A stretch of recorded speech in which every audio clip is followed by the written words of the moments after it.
Dream shall finally be realized!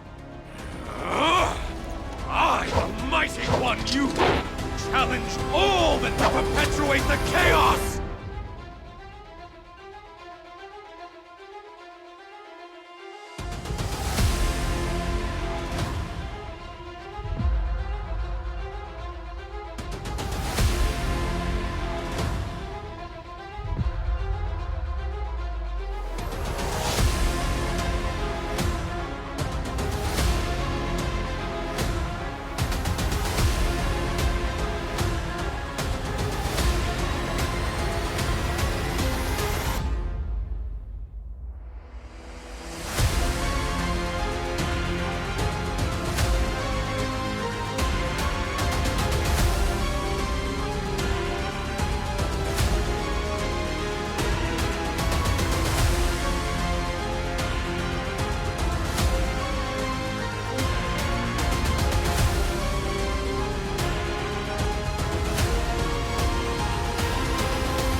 Brother.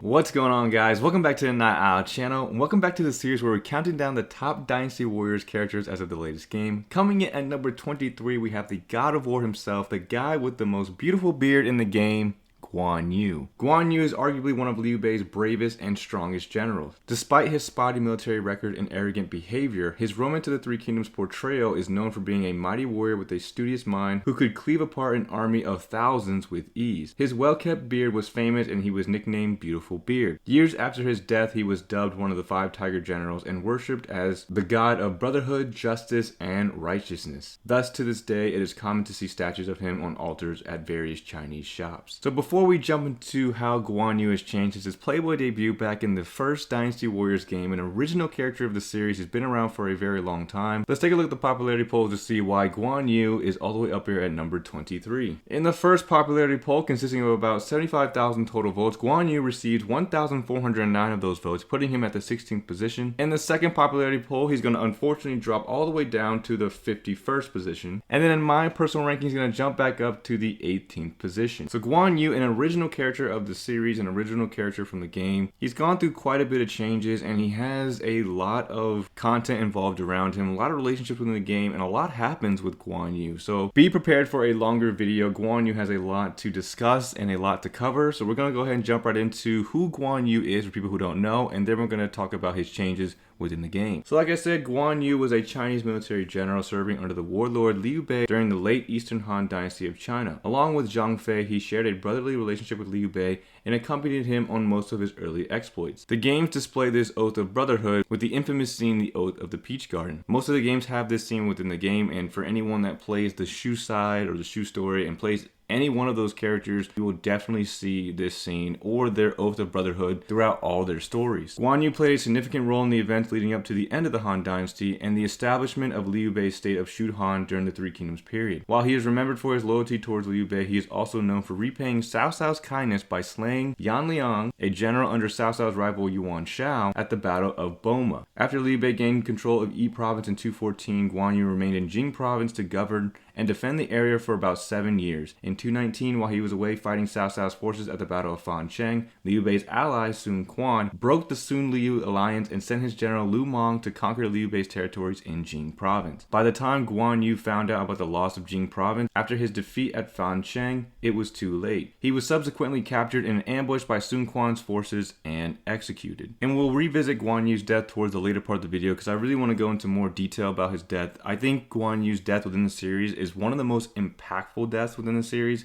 and we'll talk a little bit more about that in detail towards the end of the video. But Guan Yu was a very interesting character. He's been in the game for so long, and his impact within history has transcended within the series. You can see this stalwart general who believes in justice and virtue. He has an indomitable and relentless loyalty to his brothers. He would never consider abandoning either one of them and treasured each one with unfaltering confidence. Guan Yu is definitely a character that I genuinely enjoy playing, and even though later on he became more arrogant and stubborn when it came to especially the dispute at Jing province, which we'll talk about later on towards like significant battles, it originated from a person who's truly righteous and who truly believes in the person that he was following. Of course, you could look at it as a double-edged sword. He was so enamored by Liu Bei and doing the best he could for Liu Bei, regardless if that put him in a compromising position. It was because he believed this was the best option at the time in order to assist Liu Bei with helping him achieve his goal. There are accounts of Guan Yu, again, later on in his story, not having the best relationship with people and having kind of like a contempt attitude towards some of his officers, and perhaps if he treated them better, it wouldn't have led to the events that followed that would eventually lead to his death. For me, he was always a character I never mind playing, and I always semi-enjoyed his playstyle and always wanted to see what Guan Yu would do next. He always radiated this kind of like majestic, almost godlike aura around him to where it encapsulated the respect of most of the people that he fought with. He had that aura and vibe about him that stood out from the rest of the cast, and that's what made Guan Yu Guan Yu. So with that being said, let's go ahead and jump to how Guan Yu has changed within the series. We're going to first talk about his appearance, his voice acting, and his weapon style, and then we're going to jump into his relationships, his battles, and his death. So starting off with Guan Yu's appearance, I think Guan Yu's appearance within most of the games is relatively okay. I think, maybe the first game in like Dynasty Warriors 6 might be the two games that's lacking the most. But for me personally, I don't have anything against Guan Yu's appearance. My favorite ones for Guan Yu is Dynasty Warriors 5, Dynasty Warriors 8, and Dynasty Warriors 9. He always maintains this robe, like armor mix that he always has. He's always got a robe with some light armor. But I can't complain about the way Guan Yu looks. And I think his appearance is relatively good. Now moving on to his weapon style. His weapon style is pretty interesting. So Guan Yu has the Guan Dao. The Guan Dao was his trademark weapon in the Three Kingdoms, and it was famously named the Green Dragon Crescent Moonblade. Guan Yu's weapon always stood out because it had a distinct look to it, and it was named. Not many weapons within this series have a name to it. But again, that aura, that vibe that he had, just as a character in general, also transcended to his weapon. His Musou attacks in all the games was relatively okay. I think in the latest game, they actually combined the early Dynasty Warrior, like his early Musous, with his like latest one. Like the early ones, he does like the little rotating Musou attack, and it clears out enemies. Very good AoE. But then in Dynasty Warriors 9, if you'll notice, he starts out with that move and then finishes it with a Dynasty Warriors 7 or like the Dynasty Warriors 8 Musou. And I can't really complain about his Musou attacks at all. I thought they were pretty good. I can't complain too much about them. Maybe in Dynasty Warriors 7 and 8, they weren't as... they were hard hitting, but they were so short. Like, it was like maybe 2 seconds, just like a swing, very simple. And that was it. The second Musou attack in Dynasty Warriors 7 and 8 was pretty good. The one where he like kind of has like a whirlwind effect, that was pretty good. But the aerial Musous and the regular one was kind of, they were okay, they were just really short. Did a decent amount of damage if he uses like EX attack to power him up. But his moveset wasn't that bad. I actually enjoyed it more in like the earlier games in like Dynasty Warriors 9. But I can't complain too much about his weapon style. I thought it fit him. Guan Yu is known for having that long Guan Dao, and he has probably one of the most famous weapons within the game because his weapon just stood out from the earlier games all the way up into the more modern games. Alright, now moving on to Guan Yu's voice acting. I would say Guan Yu's voice acting at first had me a little conflicted, but rehearing all of his voices throughout the games, I think it was actually pretty good. The only game that was really lacking was probably Dynasty Warriors 4. I, Guan Yu, have defeated Hua Xiong. I thought Dynasty Warriors 3 was fine for him. Excellent work, young Ping. Dynasty Warriors 5 was really good. Defend yourself, or suffer death by my blade. And then he gets the same one in Dynasty Warriors 6 through 8, which I thought fit him pretty well. You say you want me to become the Grand General and take control over all the armies of the land. And then of course he gets a different one in Dynasty Warriors 9. Some would call it a bond between people.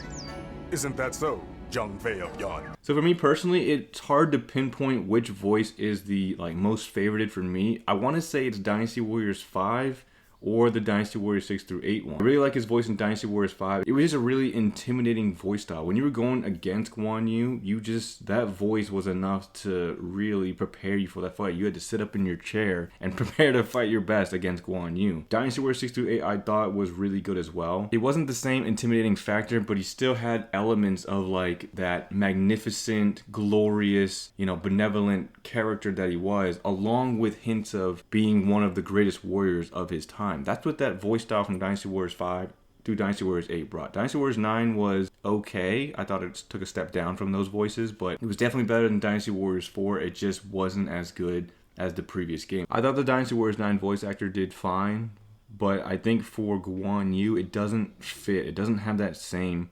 feeling. I thought the look for him in Dynasty Warriors 9 was great, but the voice didn't match who Guan Yu was as much as it did in Dynasty Warriors 5, 6, 7, and 8. Now, moving on to the bulkiest part of the video for Guan Yu, his significant battles, his relationships, and his death. If you're going to watch the cutscenes within the description for Guan Yu, be prepared for a very long video because he has a lot of cutscenes and a lot of content revolved around him. With that being said, let's go ahead and start off with his significant battles. So he has quite a bit of significant battles within his career underneath Liu Bei, and we'll start off with the most obvious ones. So the Yellow Turban Rebellion is the very first significant battle for Guan Yu because it's where he meets Liu Bei, it's where they form that bond of brotherhood, and it's where they really become close after that battle. They helped put down the rebellion by Zhang Jiao.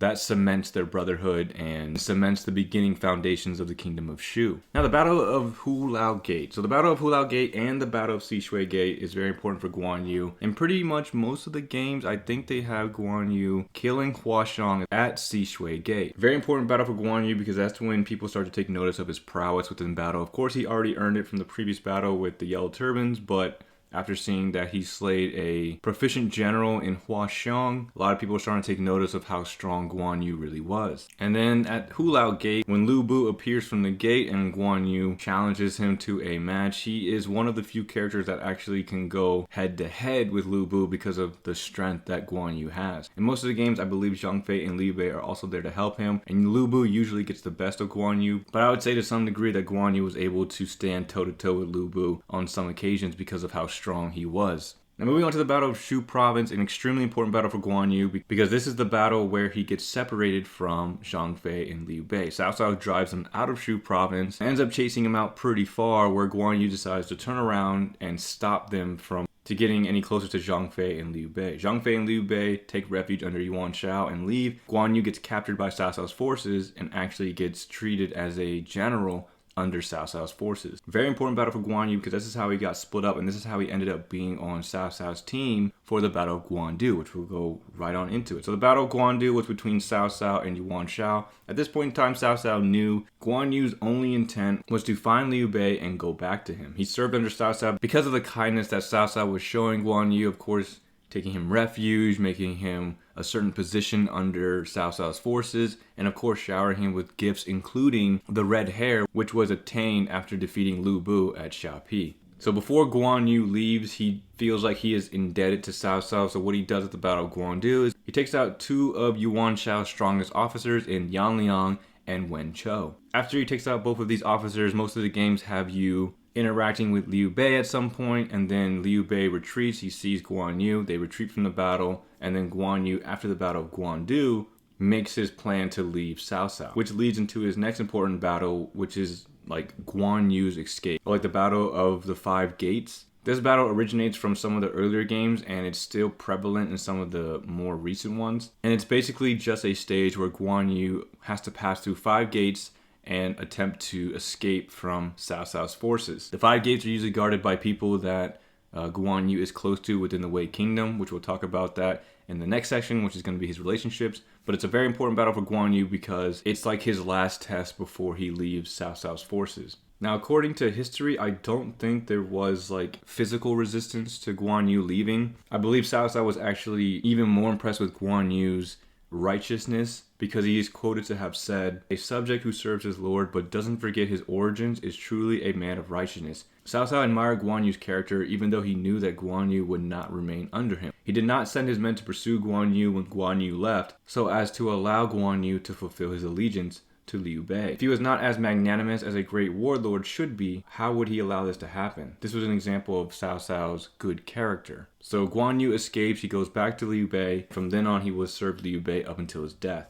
And we're also going to talk about in tandem with the Battle of Chibi. But the Battle of Chibi was extremely important for Guan Yu, not in the sense that he, I don't think, had a big role in, per se, like, in the battle itself, at least within the series. His significance within the games comes after the Battle of Chibi, after the fire attack, after Cao Cao loses and he starts to retreat. Guan Yu ends up cutting off Cao Cao's escape and has the ability to kill Cao Cao right there. In all the games, Guan Yu decides to let Cao Cao live to repay the kindness that Cao Cao showed Guan Yu. And that's why I mentioned Cao Cao's good character earlier, because Guan Yu, being an honorable person, was able to repay that debt that he owed him. In all the games that they have this interaction, Guan Yu says, "My debt is clean. The next time I, face you in battle, I will not hesitate to kill you," pretty much. But in that moment, when Cao Cao was at his lowest, Guan Yu decided to let Cao Cao live. Guan Yu could have changed the way the series went if, they decided to have Guan Yu kill Cao Cao right there. But because he let him go, it was a very important, significant moment for Guan Yu and Cao Cao. Now, moving on to his last two significant battles, we're going to talk about the Battle of Jing Province, and we're going to talk about the Battle of Fan Castle. So the Battle of Jing Province was extremely important for Guan Yu. I don't know if he particularly he participated in it. I think some of the games have him participating in it. But the main point of Jing Province was after they, quote unquote, captured it, because Guan Yu was stationed there and remained behind to guard Jing Province from, Cao Cao and Sun Quan. After the Battle of Chibi, Jing Province was given to Liu Bei as a temporary base until he found a permanent one. After the Battle of Chibi, Sun Quan and the Wu forces were supposed to receive Jing Province as their reward for winning the Battle of Chibi. Liu Bei insisted that if, we're going to be allies, I need a land of my own so I can be of use to you as an ally. So they loaned them territories within Jing Province until Liu Bei was able to secure E Province. Once Liu Bei seized control of E Province, Sun Quan asked him to return the remaining commanderies, but Liu Bei refused. And I don't know whose fault particularly it was for Jing Province and the resulting Fan Castle, the alliance broke and everything. It's hard to pinpoint if it's Liu Bei's, Zhuge Liang's, or Guan Yu's fault, or maybe it's all three of their fault put together. Because it seemed that Liu Bei and Guan Yu were both being stubborn. Or I don't know if it's Zhuge Liang's fault, because in some of the games, Zhuge Liang already pre-plans this for happening. In some of the games, like Dynasty Warrior 6, for instance, Zhuge Liang already has Guan Yu going to Jing Province before the Battle of Chibi even ended. Zhuge Liang kind of put this plan in motion to, establish territories, establish a home for Liu Bei. After, Zhuge Liang leaves and Liu Bei leave to go take Yi Province, it's pretty much up to Guan Yu at that point. Now, leading on into the Battle of Fan Castle, this is where Guan Yu's, I believe, arrogance kind of came in. It might have came in a little bit earlier with the Battle of Jing Province and guarding Jing Province. The arrogance and, belittling at times and maybe not making the best choices might have led to them provoking Sun Quan and the Wu forces, and that could have caused the death of Guan Yu. So the Battle of Fan Castle was a battle between Guan Yu and originally just Cao Ren and the Wei forces. Zhu Wang comes to reinforce Cao Ren after Guan Yu floods the castle. He kills Pang De and he captures Yu Jin. Zhu Wang comes, he defeats Guan Yu in battle. Guan Yu has to retreat. And while Guan Yu is thinking about what to do next, Sun Quan had sent Lu Meng along with Lu Xun and a couple other Wu officers behind him in Jing Province. They took Jing Province and they now basically surrounded Guan Yu on both sides. So again, while Guan Yu was trying to figure out what to do next, his food supplies was lacking. When Guan Yu embarked on the Fan Castle campaign, he left Mi Fang and Fu Shiren behind to defend his key bases in Jing Province. Guan Yu had constantly treated them with contempt, and during the campaign after Mi Fang and Fu Shiren sent insufficient supplies to Guan Yu's army at the front line, an annoyed Guan Yu said, "I will deal with them when I return." When Sun Quan invaded Jing Province, Lu Meng showed understanding towards them and successfully induced them into surrendering. With the exceptions of the northwest, Liu Bei's territories in Jing Province fell under Sun Quan's control after the surrenders of Mi Fang and Fushi-Ren. So by the time Guan Yu retreated from Fan Castle, Sun Quan's forces had already occupied the southern portion of Jing province. Most of Guan Yu's soldiers started to lose their fighting spirit and deserted. Guan Yu had then been isolated, so he withdrew and tried to head west. Sun Quan would then send Zhu Ran and Pan Zhang to block Guan Yu's retreat route, and Guan Yu, along with his son Guan Ping and subordinate Zhou Song, were captured alive in an ambush. The three were then later executed by Sun Quan's forces. So in most of the games, they have a cutscene depicting Guan Yu's death. I guess we'll just talk about his death right now. And it's usually, if it's on the Wu side, it's usually like Lu Meng that does it. And if it's on the Wei side, it's usually Xiahou Dun that does it. According to history, it's Sun Quan's forces that kills Guan Yu. But in the game, they have both scenarios in case you're playing on the Wei side and you're doing the Fan Castle battle. But a very important battle for Guan Yu because it is the battle that he passes away from. It is probably one of the most significant deaths within the game. For me, honestly, after the battle of Fan Castle, that's personally for me where the Three Kingdoms starts to take a dive, because after Guan Yu passes away, and of course Cao Cao passes away after that very shortly after, and then Liu Bei with the Battle of Yiling, and then he passes away, you really see the dissolvement of the Three Kingdoms. And the Battle of Fan Castle for me was the climax, and everything after that, in my opinion, kind of went downhill. So that was a pretty beefy part, and we're not done just yet. We still have to cover all of Guan Yu's relationships within the games. Guan Yu has a lot of relationships within the game, and that's why he has so much content revolved around him. Not only does he have relationships on, of course, Liu Bei's side, but he has relationships on Wei's side as well. And not just, hostile ones, but he actually has genuine friendships on the Wei side. So we're going to start with the Shu Kingdom because it's the most prevalent to Guan Yu. And we're going to start with the two people who are most significant to Guan Yu, which is Zhang Fei and Liu Bei. These two are his sworn oath brothers, and it's a very significant moment for Guan Yu. It's the foundation of the character Guan Yu. It's the reason he is who he is. It's because of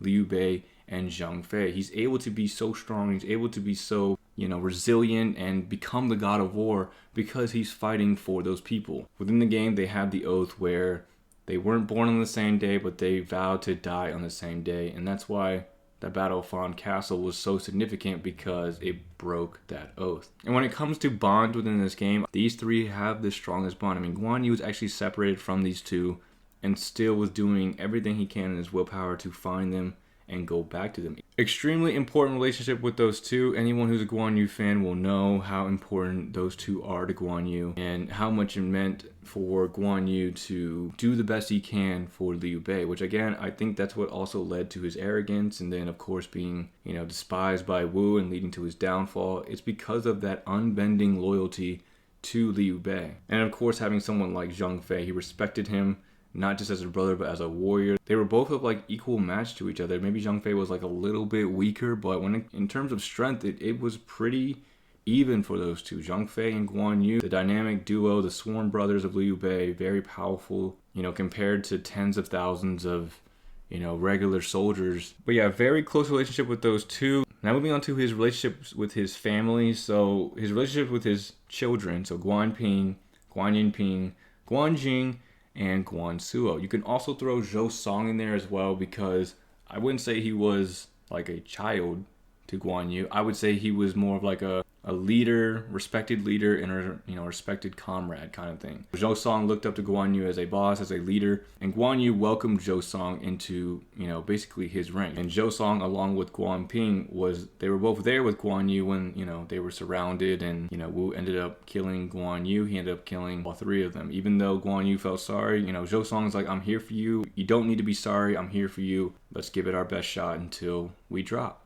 And of course, with his children, a lot of very close relationship with his children, because he wants to set an example for them and, show them what it means to be a man of honor and, courage and doing the right thing. Of course, Guan Yu made his mistakes, and he was very arrogant at times and stubborn, which led to, his downfall in a sense. But I think he did the best he could to display that example of what a warrior should be. And I think it definitely transcended down to his children, because they're all proud to be, children of the God of War. They're always referencing it. They're always talking about it. And in return, I believe Guan Yu was, blessed and grateful to see his children grow up for the limited time that he saw them before he died. Blessed and grateful that he got to see his children become something that he could be proud of. Now, moving on to the last two relationships within the Shu Kingdom, we have Zhao Yun and Zhuge Liang. More minor relationships, but definitely important The relationship with Zhao Yun and Zhuge Liang transcends multiple games, and the reliance from Zhuge Liang to Guan Yu is more of a strategic reliance. So, Zhuge Liang relying on Guan Yu to get things done is more of their relationship. So I would say a very surface level kind of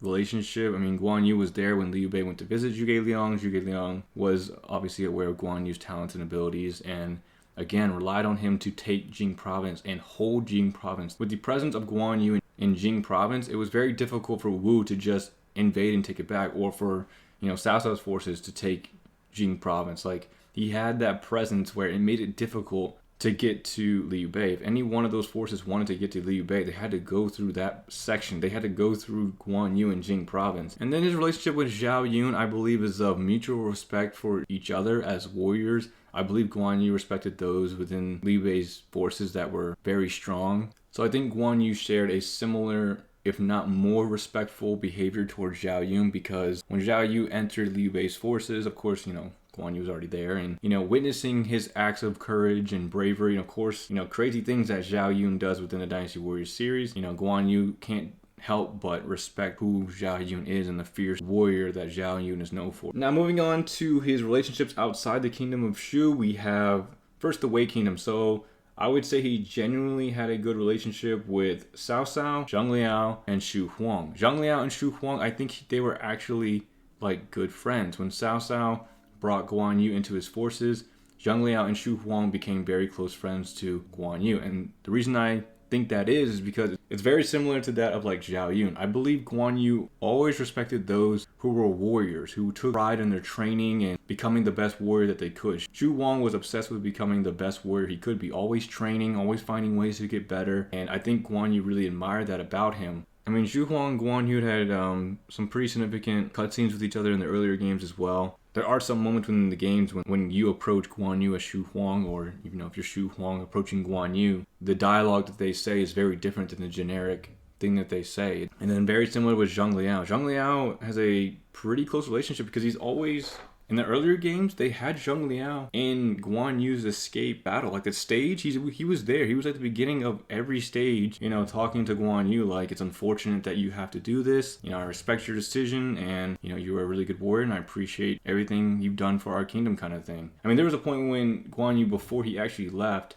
he was talking to Zhang Liao because Cao Cao realized that Zhang Liao was friends with Guan Yu. And he actually told him, like, why don't you make use of your friendship with Guan Yu to find out what he wants? Zhang Liao's inquiring why Guan Yu wants to leave, and, why would you want to serve someone else when Cao Cao can give you everything that Liu Bei can't? And Guan Yu explains, and Zhang Liao understands, and I think that's why even in the earlier games, they don't have that much dialogue, but it's an understanding of like, I've enjoyed the time that we've had together. You've been you're a really good warrior. I respect your talent, your abilities. I understand why you have to go. Again, Guan Yu, I think, again, respects and has that friendship with Zhang Liao because Zhang Liao has the talent and the skill of a warrior. Now, his relationship with Cao Cao is definitely a friendly one. Cao Cao definitely had an ulterior motive to why he was so friendly. Not saying he wasn't genuinely friendly or like genuinely like, enamored by Guan Yu. He absolutely wanted Guan Yu to join his, ranks, and he was willing to do pretty much whatever it took to get him to join. But I think Guan Yu recognized, Cao Cao's talent and ambition, and recognized, Cao Cao's abilities as a leader, and had that respect for him. Regardless, Guan Yu still kept his eyes on getting back to Liu Bei, regardless of what Cao Cao could offer him.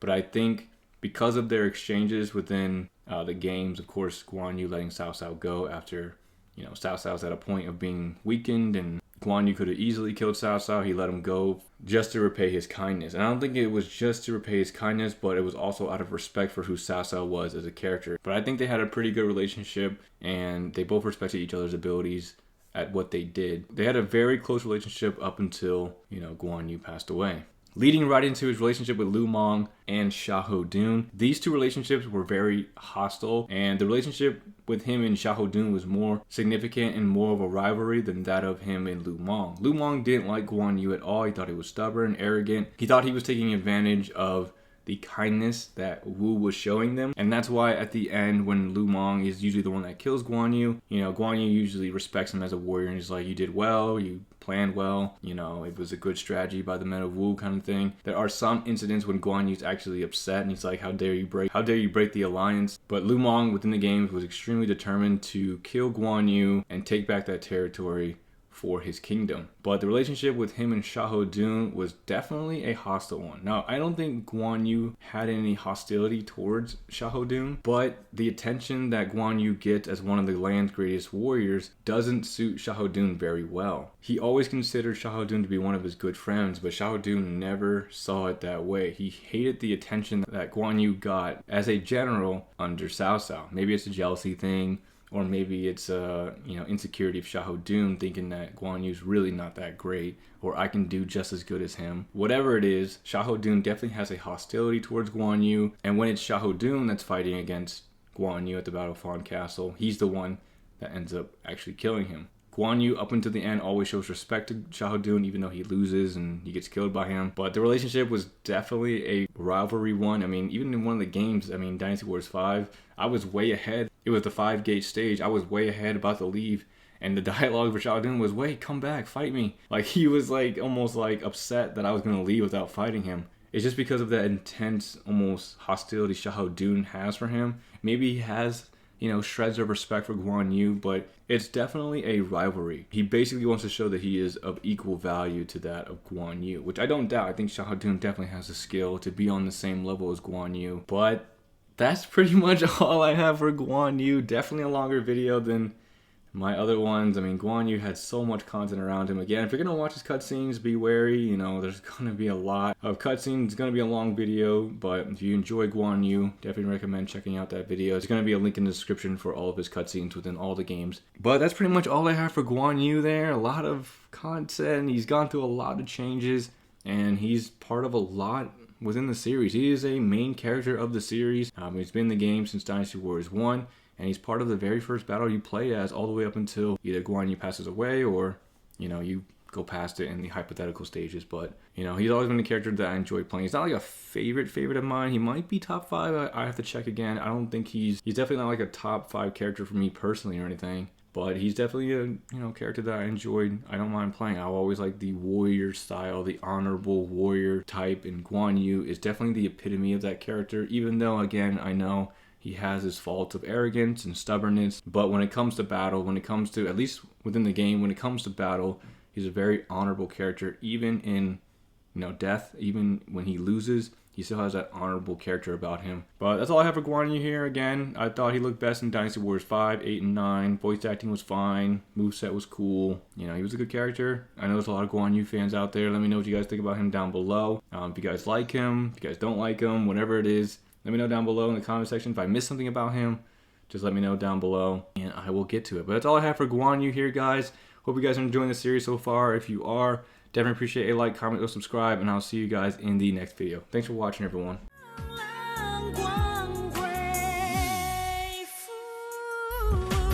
True.